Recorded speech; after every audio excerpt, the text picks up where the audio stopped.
2050. The question that I want to ask, now that we have new parameters, we have a certain direction in mind. This is where we want to go as a country. This is who we want to be in a certain number of years. Where do we see the youth in the new vision for Tanzania? I'll start with, yes, Rashid. Thank you very much. I personally see the youth at the center of the heart of the human capital development, because when you look at the Dira 2050, it's not all about infrastructure development and economic growth, but it's more about building stronger societies and stronger economy through people. And it is declared that Professor Kitila Mkumbo told us that 75% of the youth participated in planning the Dira 2050, and quoting the former Vice President of Tanzania, Dr. Philip Mpango, he declared that youth are the engine of development, and so they must take part in this journey. I personally see the youth at the center for human capital development through the digital transformations. We youth are seen as the creators, beneficiaries, and users of the digital world we are heading in, or we are in the technology.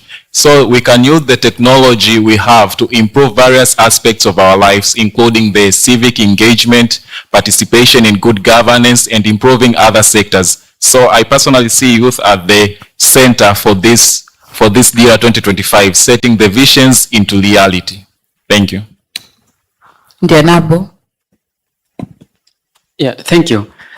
So there is a number of things which I think the Dira 2050 has done remarkably well in terms of trying to include young people, from collecting the contributions, but also through the declarations of the final version. But two things that I'm really inclined to think that we as young people are really included in this, and that we can point out to the government and all the stakeholders that they are responsible for this, the angle of economic transformation, but also leading a well-educated and learning society. So university, here we are at the university as students. It's quite a great privilege to be here. So we are the phase now of implementing that 2050, Dira 2050 vision. And I see us fitting perfectly well in this category, because whatever is going to happen within the next 25 years, we are the ones who are going to be at the center of it. We're talking about the graduates that are in the streets right now. We're talking about those who are in employment opportunities. We're talking about us, we who are still learning.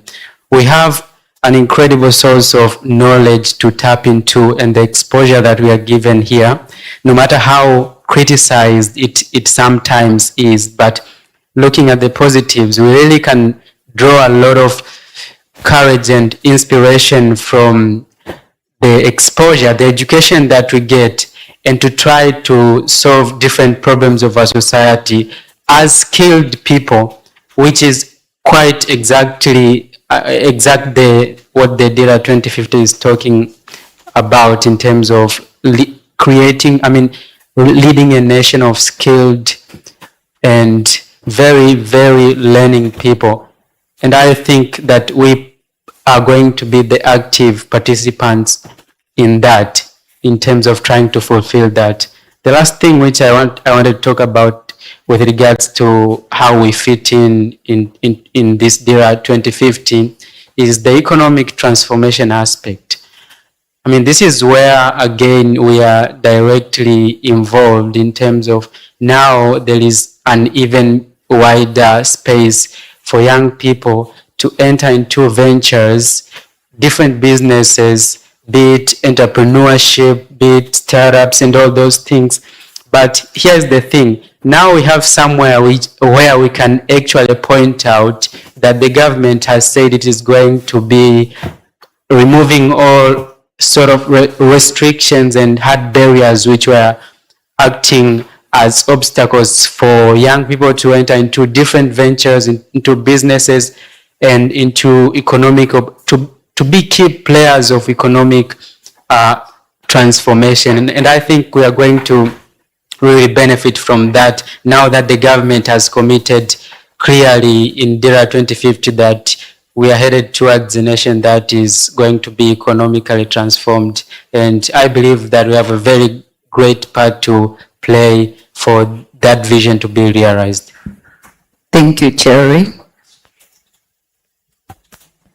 So before I speak, I would like to get rid of a certain notion.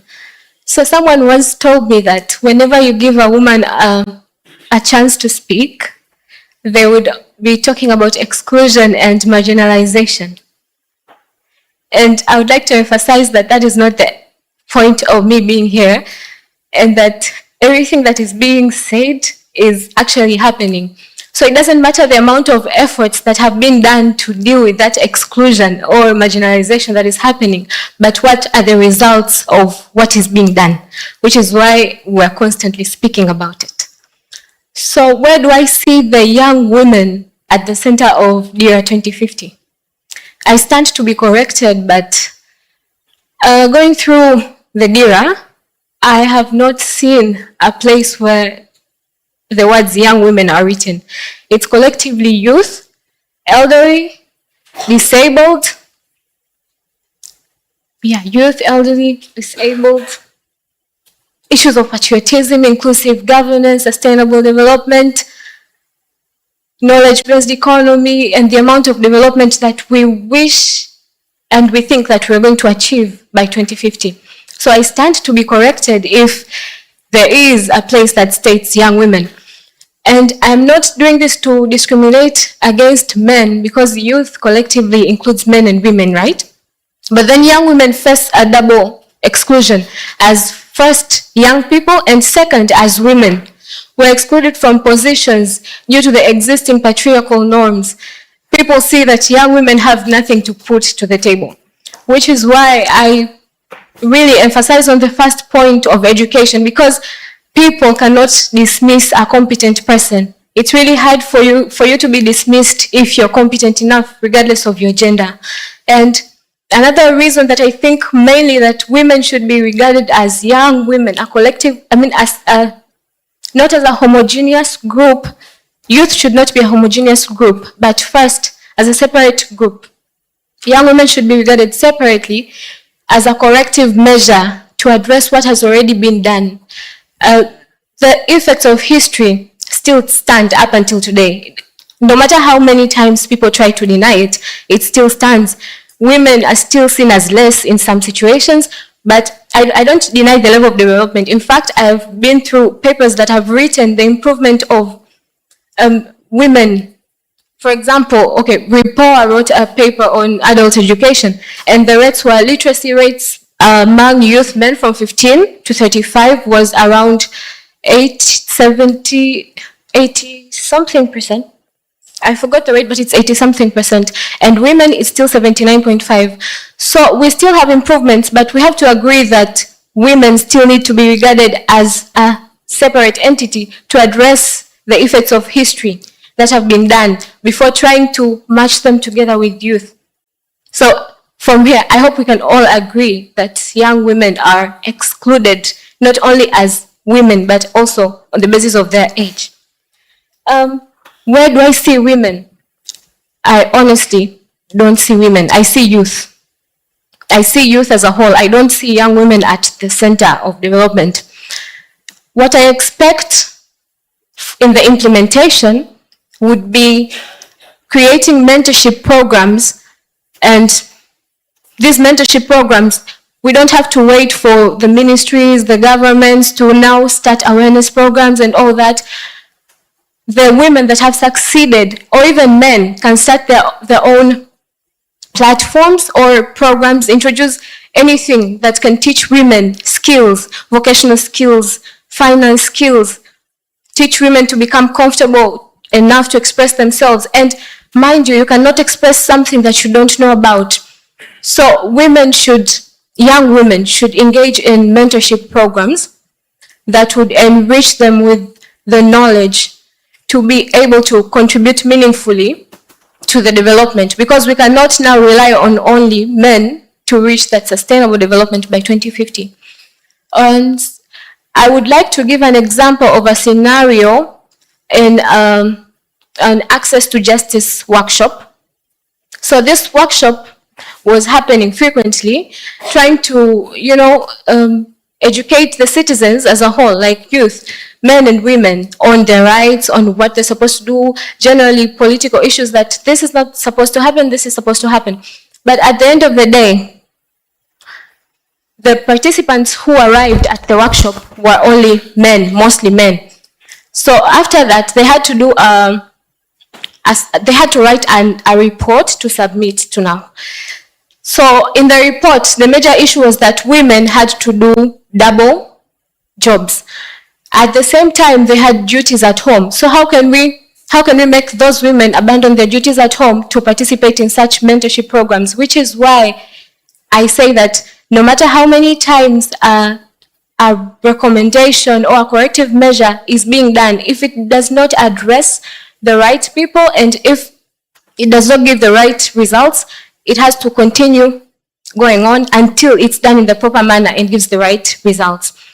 So mentorship programs should be done in a manner that is suitable and will enrich these young women with the right skills to participate in development. It doesn't generally have to be in leadership and politics. It can be in finance. It can be, promoting vocational skills or technical skills for women who have not been in school for years and now cannot attain that level of university education.